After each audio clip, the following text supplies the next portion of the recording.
সবাইকে স্বাগত জানাচ্ছি সংবাদ সংযোগে। আপনাদের সঙ্গে আছি আমি নীলুফা জাহান তিথি।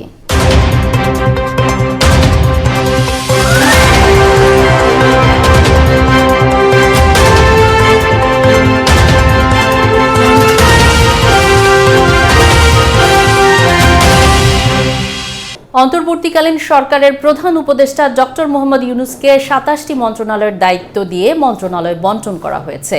সালেউদ্দিন আহমেদকে দেওয়া হয়েছে অর্থ ও পরিকল্পনা মন্ত্রণালয়। এ বিষয়ে আরও খবর নিয়ে আমাদের সাথে যুক্ত আছেন সহকর্মী শারমিন নীরা। গতকাল রাতে অন্তর্বর্তীকালীন সরকারের শপথ অনুষ্ঠানের পরে দুপুর নাগাদ দফতর বণ্টন হয়েছে। প্রধান উপদেষ্টা যিনি রয়েছেন এই সরকারের অন্তর্বর্তীকালীন সরকারের ডক্টর মোহাম্মদ ইউনূস, তার হাতে রয়েছে মন্ত্রিপরিষদ বিভাগ, প্রতিরক্ষা, শিক্ষা, সড়ক, যোগাযোগ, প্রাথমিক শিক্ষা, এরকম ২৭টি মন্ত্রণালয়ের দায়িত্বে রয়েছেন প্রধান উপদেষ্টা। এর বাইরে জনাব সালেউদ্দিন অর্থ পরিকল্পনা, আসিফ নজরুল আইন সংসদ বিচার, আইন বিচার ও সংসদ বিষয়ক মন্ত্রণালয়, ডক্টর আদিলুর রহমান শিল্প মন্ত্রণালয়, জনাব হাসান আরিফ স্থানীয় সরকার, অন্যদিকে জনাব মোহাম্মদ তৌহিদ হোসেন পররাষ্ট্র মন্ত্রণালয়, রিজওয়ানা হাসান পরিবেশ মন্ত্রণালয়ের দায়িত্বে রয়েছেন, ব্রিগেডিয়ার জেনারেল এম সাকাওয়াত অবসরপ্রাপ্ত তিনি রয়েছেন স্বরাষ্ট্র মন্ত্রণালয়ের দায়িত্বে, খালিদ হোসেন জনাব তিনি ধর্ম বিষয়ক মন্ত্রণালয়, মিস ফরিদা আক্তার তিনি মৎস্য প্রাণী সম্পদ মন্ত্রণালয়ের দায়িত্বে রয়েছেন, নূরজাহান বেগম স্বাস্থ্য ও পরিবার কল্যাণ মন্ত্রণালয়, মোহাম্মদ নাহিদ ইসলাম ডাক ও টেলিযোগাযোগ, অন্যদিকে আসিফ মাহমুদ সজীব ভুইয়া যুব ক্রীড়া মন্ত্রণালয়ের দায়িত্ব রয়েছেন। এর বাইরে তিনজন এখনও পর্যন্ত শপথ নেননি। শপথ নেওয়ার পরে তাদের দফতর বণ্টন হবে। তার বাইরে জানাতে চাই সচিবালয়ের আজকের চিত্র, যদিও শুক্রবার, তারপরেও আমরা দেখেছি যে মন্ত্রী প্রতিমন্ত্রীদের যে রুমগুলো সেগুলি মোটামুটি প্রস্তুত করে ফেলেছে। এরই মধ্যে গণপূর্ত মন্ত্রণালয় ৩২ জন মন্ত্রীর রুম রয়েছে, তার মধ্যে সচিবালয় ২৯ জন মন্ত্রী বসতেন, সেই রুমগুলি সচিবালয়ে প্রস্তুত হয়েছে। আইন শৃঙ্খলা ব্যবস্থা বেশ জোরদার করা হয়েছে। আমরা গেটে দেখেছি সেনাবাহিনীর সদস্যদের, এর বাইরে আনসার সদস্যরাও দায়িত্ব পালন করছে। গণমাধ্যম কর্মীরা সকালে ভেতরে কেউ কেউ প্রবেশ করার সুযোগ পেলেও পরবর্তীতে দুপুরের মধ্যে বেরিয়ে যেতে বলা হয়। এই হচ্ছে সচিবালয়ের আজকের চিত্র। জাতীয় স্মৃতিসৌধে বীর শহীদদের প্রতি শ্রদ্ধা জানালেন ডক্টর মোহাম্মদ ইউনূসের নেতৃত্বাধীন নতুন অন্তর্বর্তীকালীন সরকারের সদস্যরা। এ সময় প্রত্যয় জানালেন নতুনভাবে দেশ গড়ার। শুক্রবার সকাল ৯:৩০টায় হেলিকপ্টারে সাভার জাতীয় স্মৃতিসৌধে পৌঁছান প্রধান উপদেষ্টা, আর অন্য উপদেষ্টারা নির্ধারিত সময়ের আগেই স্মৃতিসৌধে এসে পৌঁছান। সকাল ১০টার কিছু আগে স্মৃতিসৌধে শ্রদ্ধা নিবেদন করেন ডক্টর মোহাম্মদ ইউনূস। বৃষ্টির মধ্যেও তিনি নীরবে দাঁড়িয়ে মহান মুক্তিযুদ্ধের বীর শহীদদের শ্রদ্ধা জানান। পরে ১৩ উপদেষ্টাকে সাথে নিয়ে শহীদ বেদিতে শ্রদ্ধা নিবেদন করেন।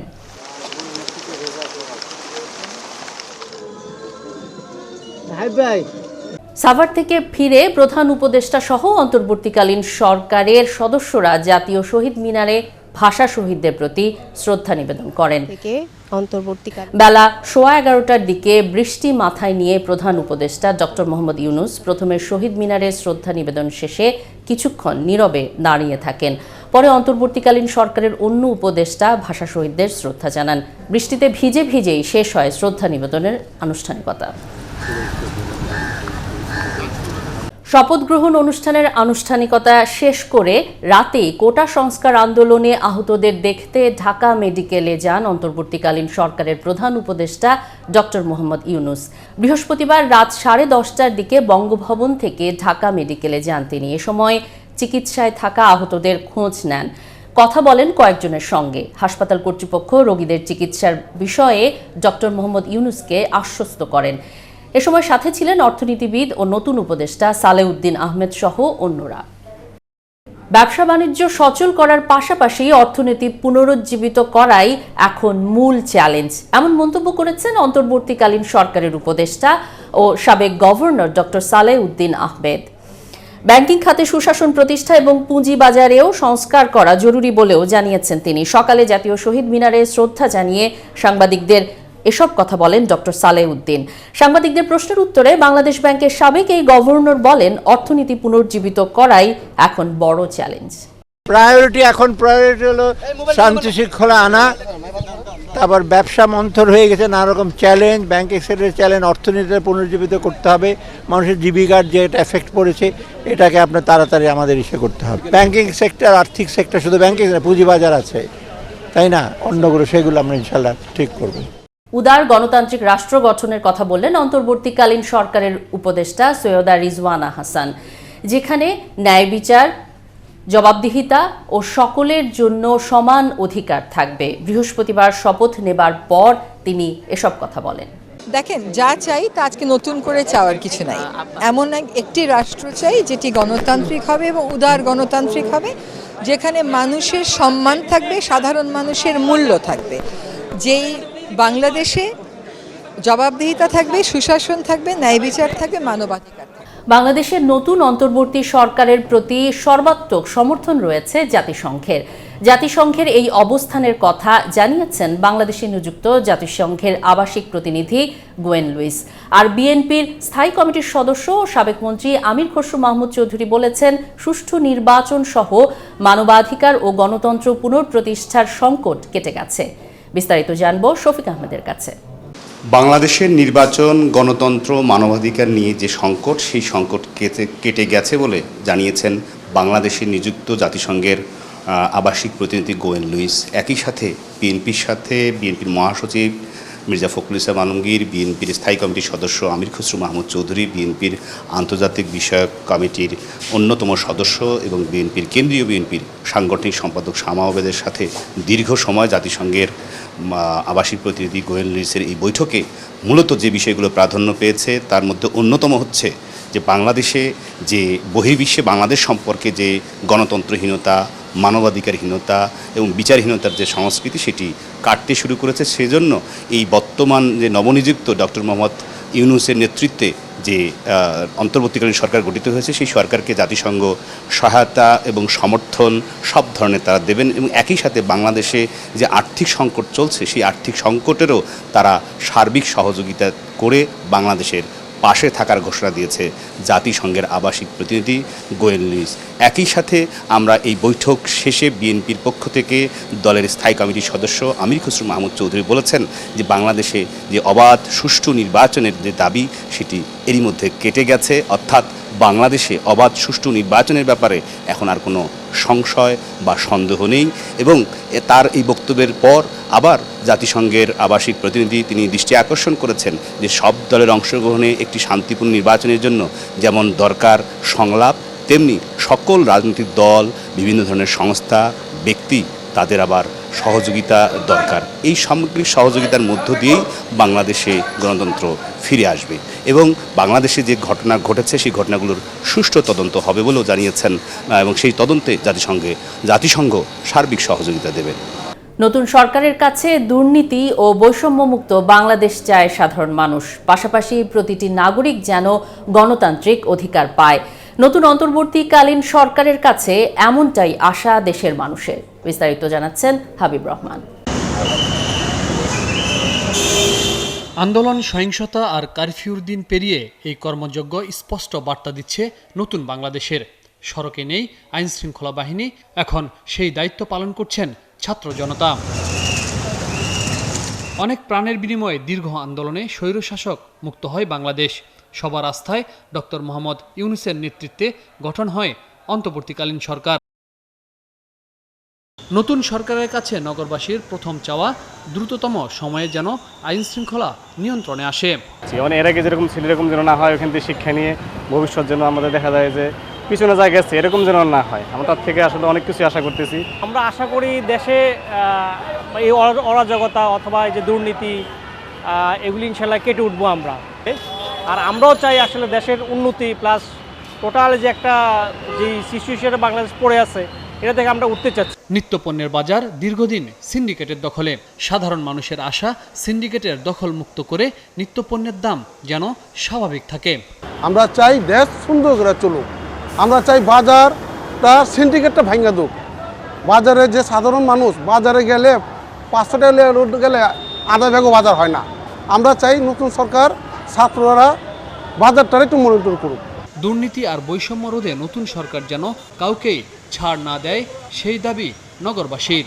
প্রত্যেকটা সেক্টরে প্রচুর করে দুর্নীতি মুক্ত করতে গেলে আমাদের সরকারকে অনেক কঠোর হওয়া লাগবে, শক্ত হওয়া লাগবে। যারা দুর্নীতিগ্রস্ত আছে তাদের প্রত্যেককে শাস্তি আওতা আনা লাগবে। হ্যাঁ, আর আমরা চাইটা সবাই মিলেমিশে একসাথে থাকতে। জাতি, ধর্ম, দলমত নির্বিশেষে সবাইকে নিয়ে দেশ গড়ার কাজ করবে সরকার, সেই আশা করেন তারা। সুন্দর সোনার বাংলা যেন হয়, এই তরুণ্য যেইভাবে দেশটাকে জয়লাভ করছে, এই ধরনের দেশটাকে আমরা চাই, যে দেশটা আমরা সবাই বুক খুলে কথা বলতে পারবো, মন খুলে কথা বলতে পারবো, যেখানে আমাদের প্রায়োরিটি থাকবে গণতন্ত্র কী জিনিস, সেটা আমরা এই তরুণ্য যেন দেখাই দিতে পারে যে গণতন্ত্র আসলে কি। আমাদের দেশ গড়ার অঙ্গীকার নিয়ে ডক্টর ইউনূস যেভাবে এগিয়ে যাচ্ছে, আমরা সবাই জায়গা থেকে সবাইকে আমরা সাহায্য করব। তবে ছাত্র জনতা যে ত্যাগ স্বীকার করে অন্তর্বর্তীকালীন সরকারের প্রধান ডক্টর মোহাম্মদ ইউনূসের উপর আস্থা রেখেছে, তাই নিশ্চয়ই তিনি সেই আস্থা পূরণ করবেন, এমনটাই আশা সর্বস্তরের মানুষের। দেশ গঠনের ছাত্র জনতা যে মাঠে নেমেছিল, তারা এখন পর্যন্ত সড়কের আইন শৃঙ্খলা পরিস্থিতি নিয়ন্ত্রণ করছে, অনেকটাই নিঃস্বার্থভাবে। দীর্ঘ আন্দোলনের ফসল হিসাবে সরকারের পতন ঘটানোর পর নতুন সরকার পেয়েছে বাংলাদেশ। সাধারণ মানুষ আশা করছেন ডক্টর মোহাম্মদ ইউনূস একজন সজ্জন ব্যক্তি, তিনি বাংলাদেশকে নতুন করে গড়বেন এবং তরুণের হাত ধরে বাংলাদেশকে নিয়ে যাবেন একটি সর্বোচ্চ পর্যায়ে এবং গড়ে তুলবেন একটি আধুনিক বাংলাদেশ। হাবিব রহমান, ৭১, ঢাকা। চট্টগ্রাম মহানগরে যান চলাচলে শৃঙ্খলা ফেরাতে রাস্তায় কাজ করছে শিক্ষার্থী সহ rover scout, BNCC, red crescent society ও আনসার সদস্যরা। পাশাপাশি ছাত্র আন্দোলনের সময় দেয়ালে লেখা মুছে রং ও গ্রাফিতি আঁকছে ছাত্রছাত্রীরা। এদিকে নগরীর বিভিন্ন থানা থেকে লুট হওয়া পণ্য ফিরিয়ে আনতে কাজ করছে আনসার সদস্য সহ বিভিন্ন স্বেচ্ছাসেবী সংগঠন। চট্টগ্রাম থেকে বিস্তারিত জানাচ্ছেন রাজীব বড়ুয়া। চট্টগ্রাম শহরের নিউ মার্কেট এলাকা, এখানে যানবাহন চলাচলে শৃঙ্খলা ফিরিয়ে আনতে কাজ করছে শিক্ষার্থীরা। দেশের বিভিন্ন স্থানে পুলিশের উপর হামলার পর থেকে পুলিশ নেই শহরে, এমনকি রাস্তায় দায়িত্ব পালন করছে না ট্রাফিক পুলিশও। তাই সড়কে শৃঙ্খলা বজায় রাখতে ট্রাফিক পুলিশের দায়িত্ব পালন করছে নগরীর বিভিন্ন শিক্ষা প্রতিষ্ঠানের শিক্ষার্থীদের পাশাপাশি রোভার স্কাউট, বিএনসিসি ও রেড ক্রিসেন্টের সদস্যরা। স্বাধীনতা অর্জনের চেয়ে রক্ষা করা কঠিন, এটা সবাই আমরা জানি। সো এখন দেশে খুব আপনার পরিস্থিতিটা খুবই অস্বাভাবিক। এখন আমাদেরকে দেশটা হাতে নিতে হবে, আমরাই দেশটাকে রক্ষা করতে পারবো। সিএনজি ড্রাইভারদের ড্রেস চেক করতেছি, সিট বেল্ট বাঁধা আছে কিনা চেক করতেছি, তারপর অটোরিকশা যেগুলো আছে ওইগুলো আটকাই দিচ্ছি, এগুলো তো মেইন রোডে সেফ না। শুনতেছে সবাই, আমাদের কথা শুনতেছে। এখানে অনেকগুলো গ্রুপে কাজ করতেছে, রোভার স্কাউট, বিএনসিসি বলেন, আনসার বলেন, তারপরে ছাত্ররা সবাই মিলে এখানে কাজ করতেছে ট্রাফিক কন্ট্রোলে। যেহেতু দেশ সংস্কারের আমরা দায়িত্ব নিয়েছি, সেটাই আমরা সংস্কার করছি। আর ট্রাফিক অবশ্যই দরকার যে এই যে এখন তো মনে করেন শিক্ষার্থী যারা করতেছে, এটা তো সবাই বিনা বেতন নিঃস্বার্থভাবে দেশের জন্য করতেছে, কিন্তু এইভাবে তো হবে না দেশ। পুলিশের মতন পুলিশ যেটা আইন প্রশাসন মনে করে ট্রেনিং প্রাপ্ত ওরা কি সিস্টেম কি বুঝবে না, ঠিক আছে না? কিন্তু ওনারা তো মনে করে এখন রাস্তা পরিষ্কার রাখতে, রাস্তা ক্লিয়ার রাখতে। কেবল যান চলাচলের শৃঙ্খলা নয়, রাস্তাঘাট পরিষ্কার পরিচ্ছন্নতার কাজও করছে তারা। নগরীর বিভিন্ন স্থানে দুর্বৃত্তদের দেয়া আগুনে পুড়ে যাওয়া দেয়ালে গ্রাফিতি এঁকে এই আন্দোলনের নানা দিক তুলে ধরা হচ্ছে। আমরা যখন রাস্তা দিয়ে হাঁটি আর দেয়ালের দিকে আমাদের চোখ পড়ে, এখন দেয়ালে অনেক বাজে কথাই আন্দোলনের সময় কিন্তু সবাই ক্ষোভ থেকে লিখছে। এখন আমাদের এই কাজের মেইন মোটিভটাই হলো আমরা এই বাজে কথাগুলোকে ঢাকা। আমাদের সাথে এখানে সাধারণ জনগণও যুক্ত হয়েছে, আমরা দেখছি এখানে বিভিন্ন রিক্সাওয়ালাও যুক্ত হয়েছে, বিভিন্ন ঝালমুড়িওয়ালাও তারাও হেল্প করছে। একটা টিম আবর্জনা পরিষ্কারে গিয়েছিল এখানে সব জায়গায় রোডে এখন ইনশাল্লাহ প্রতিদিনই একটা টিম আবর্জনার পিছনে কাজ করছে, যার যেহেতু আমরা এই কাজগুলো করছি আবার নতুনভাবে আবর্জনা হচ্ছে। আমরা দেশটাকে এখন নতুনভাবে স্বাধীন করছি, একটা নতুন জেনারেশন লেগে হচ্ছে, তারা আমরা ওদের জন্য কাজ করতেছি, ওরাও আমাদেরকে কিছুটা হেল্প করতেছে। আন্দোলনের পর শিক্ষার্থীরা যেভাবে রাষ্ট্র সংস্কারের বাড়তি দায়িত্ব পালন করছে তাতে খুশি নগরবাসী। আমাদের সন্তানরা যেহেতু কাজ করছে, রিয়েলি ওদেরকে দেখে আমার নিজেরও ওদের সাথে থেকে খুব আনন্দ ফিল করছি। আসলে আপনারা জেনে অবাক হয়ে যাবেন, কিছুক্ষণ আগে একটা ভাইয়া আসে আমার হাতে নিজ হাতে 5,000 টাকা দিয়ে গেছেন। উনি প্রথমে বলছিলেন যে আমি নাস্তা দিতে চাই, আমি বললাম যে বিকালে নাস্তাতে একজন দিয়ে গেছেন, আপনি চাইলে আমরা এখানে রং করতেছি বা সংস্কারের কাজ করতেছি, আপনি চাইলে আমাদের কিছু ফান্ডিং করতে পারতেন। আমরা আগেও এসেছিলাম, এখন আমরা কয়েক ফ্রেন্ড মিলে কিছু ফান্ড ক্রিয়েট করে একসাথে আমরা খাবার দিয়েছি, আজকে দুপুরে দিয়েছি, কালার দিয়েছি, আগেও আমরা মাঠে ছিলাম, যে কোনো সমাবেশে গেছে, আর আমাদের সব রকম সাপোর্ট আছে ওদের সাথে।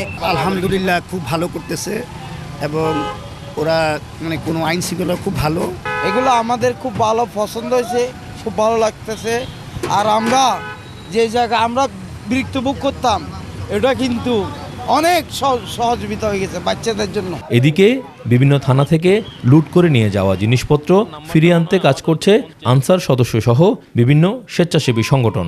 অনেকে বুঝে না বুঝে অনেক কিছু নিয়ে গেছে গা, তো আমরা যারা স্বেচ্ছাসেবী আছি, ছাত্র আছি, আমরা সবাই মিলে বিভিন্ন জায়গায় মসজিদে হ্যান্ড মাইকিং করছে যে আপনারা যদি জিনিসটা দিয়ে যান, এটা রাষ্ট্রীয় সম্পত্তি। আমাদের ঊর্ধ্বতন কর্তৃপক্ষের নির্দেশে দেশের শান্তি শৃঙ্খলা উন্নয়ন নিরাপত্তা সর্বত্র আমরা এই মূল মন্ত্রে আমরা সারা কাজ করে থাকি। ছাত্রছাত্রীরা দেখতেছে দায়িত্ব পালন করতেছে, সেই হিসাবে আমি নিজের দায়িত্ব এড়িয়ে যেতে পারিনি, আমিও তাদের সাথে এখানে অবস্থান করতেছি।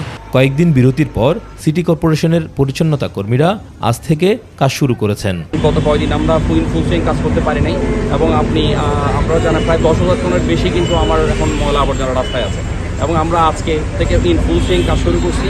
শিক্ষার্থীরা জানায় যতদিন পর্যন্ত সড়কের দায়িত্ব আইন শৃঙ্খলা বাহিনী না নিচ্ছে ততদিন যান চলাচলের শৃঙ্খলার কাজে তারা থাকবে। রাজীব বড়ুয়া, ৭১, চট্টগ্রাম। শিক্ষার্থীদের সহায়তায় 3 দিন পর আবারও নারায়ণগঞ্জের সোনারগাঁও মেঘনা টোল প্লাজার টোল আদায় শুরু হয়েছে। শেখ হাসিনা পদত্যাগ করে দেশ ছাড়ার পর এই টোল প্লাজার 6টি বুথে ভাঙচুরের কারণে টোল আদায় বন্ধ ছিল। এরই মধ্যে বিভিন্ন শিক্ষা প্রতিষ্ঠানের শিক্ষার্থীরা চাঁদাবাজি বন্ধ করে পরিবহনের শৃঙ্খলা ফেরাতে কাজ শুরু করেছে। শেখ ফরিদের তথ্য ও ছবিতে প্রতিবেদন। বৈষম্য বিরোধী ছাত্র আন্দোলনে সাবেক প্রধানমন্ত্রী শেখ হাসিনা পদত্যাগ করে দেশ ত্যাগের পর দুর্বৃত্তরা ভাঙচুর ও হামলা করে নারায়ণগঞ্জের সোনারগাঁয়ে মেঘনা টোল প্লাজার 6টি বুথে। এ সময় বুথের ইটিসি কার্যক্রমের যন্ত্রপাতি নষ্ট করে দুর্বৃত্তরা, যে কারণে নিরাপত্তার অভাবে বন্ধ হয়ে যায় টোল আদায়। তবে টোল আদায়ের নামে কিছু চাঁদাবাজ পরিবহন থেকে টাকা নেওয়া শুরু করে। পরে বিভিন্ন শিক্ষা প্রতিষ্ঠানের শিক্ষার্থীরা চাঁদাবাজি বন্ধ করে পরিবহনের শৃঙ্খলা ফেরাতে কাজ শুরু করে। এখন সেনাবাহিনীর নির্দেশনা মোতাবেক আমরা গাড়ি সুশৃঙ্খলভাবে চলাচল করার জন্য ব্যবস্থা করে দিচ্ছি এবং যখন তারা নির্দেশনা দিবে যে টোল আদায় হবে তখন এখানে কর্তৃপক্ষের সাথে নিয়ে আমরা টোল আদায়ের কাজ করব। এখানে নাকি কিছু চাঁদাবাজ ওরা এসে সহিংসতা সৃষ্টি করছে, যেহেতু এখানে সহিংসতা সৃষ্টি করছে আমরা সব বড় ভাইরা এবং আমার সমবয়সী বাইরে এখানে আসছি যাতে এখানে কোনো ধরনের অঘটন না ঘটাতে পারে। এখানে যে স্থানীয় শিক্ষার্থী এবং হামদর্দ বিশ্ববিদ্যালয়ের শিক্ষার্থী থেকে শুরু করে বিভিন্ন কলেজের যে শিক্ষার্থীরা আছে তারা কিন্তু এখানে বিগত দুই তিন দিন যাবতীয় হচ্ছে কি যে এখানে অবস্থান করতেছে এবং এখানের যেই ব্যাপারটা যে জিনিসগুলো আছে সেগুলো রক্ষা করার চেষ্টা করতেছে এবং এখানে যাতে অন্য কেউ হচ্ছে কি চাঁদাবাজি না করতে পারে সেটার দিকে হচ্ছে কি যে শিক্ষার্থীরা নজরদারি করতেছে। নারায়ণগঞ্জ সড়ক ও জনপথ বিভাগের কর্মকর্তারা জানান এরই মধ্যে মেঘনা গোমতী সেতুর টোল আদায়ও শুরু হয়েছে। নিরাপত্তার কারণে এই সেতুর টোল আদায় বন্ধ রেখেছিল কর্তৃপক্ষ। শারমিন স্বপ্না, ৭১। অন্তর্বর্তী সরকারের প্রধান উপদেষ্টা ডক্টর মোহাম্মদ ইউনূসকে শুভেচ্ছা জানিয়েছেন ভারতের প্রধানমন্ত্রী নরেন্দ্র মোদী। বৃহস্পতিবার রাতে সামাজিক যোগাযোগ মাধ্যম এক্সে তিনি শুভেচ্ছা জানিয়েছেন। শুভেচ্ছা জানানোর পাশাপাশি মোদী আশা করেন হিন্দু ও অন্যান্য সংখ্যালঘু সম্প্রদায়ের নিরাপত্তা ও সুরক্ষা নিশ্চিত করে বাংলাদেশ স্বাভাবিক অবস্থায় দ্রুত ফিরে আসবে। পাশাপাশি শান্তি, নিরাপত্তা ও উন্নয়নে উভয় দেশের জনগণের আশা আকাঙ্ক্ষা পূরণে ভারত বাংলাদেশের সঙ্গে কাজ করতে প্রতিশ্রুতিবদ্ধ বলেও উল্লেখ করেন ভারতের প্রধানমন্ত্রী নরেন্দ্র মোদী।